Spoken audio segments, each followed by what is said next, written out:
코로나로 인해 사회적 거리두기가 진행되는 지금 집에서 보내는 시간이 많아지기 시작하면서 여러 가지 좋은 점도 있지만 단점도 많이 생기고 있습니다.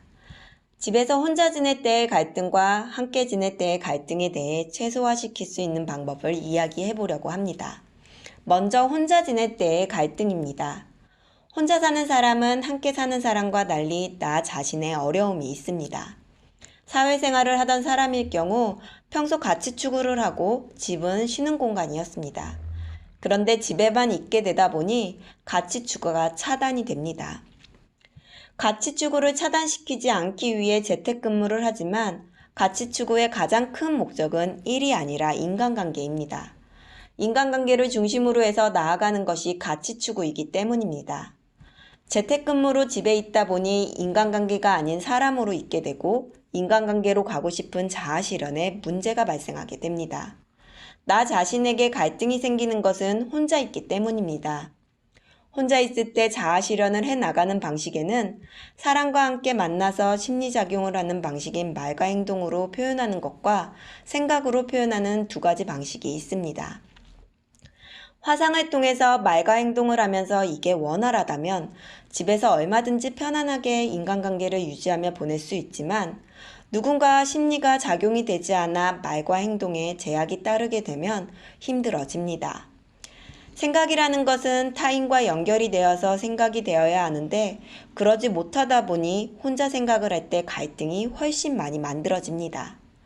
자가격리 중 외출을 하는 사람들로 문제가 발생하는데 그 이유가 바로 인간관계가 멈추면 자아실현이 멈춘다고 생각을 하기 때문입니다. 사람은 외부의 정보와 자기의 지식을 가지고 생각을 하게 되어 있습니다. 그렇기에 타인과 관계없이 지식과 정보를 쌓을 수 있는 좋은 기회가 온 것입니다. 말과 행동은 직접 부딪혀서 정보를 얻는 것인데 그렇지 못하다면 혼자서 많은 지식을 가지고서 앞으로 어떻게 살아갈지 정리하는 시간을 가지면 매우 좋습니다. 사람들은 행동하고 말하는 것에 많이 빠져 있기 때문에 게임, SNS 등을 통해서 사람들과 소통을 하려고 합니다.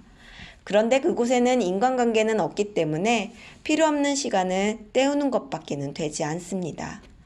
혼자 있을 때 지식을 쌓으면 좋지만 생각을 하지 않는 시간을 보내다 보니까 나도 모르게 혼자 있는 시간에 익숙해지게 되고 갈등이 없어지는 대신 혼자 있는 시간이 편해지면서 인간관계에 문제가 생기기 시작을 합니다.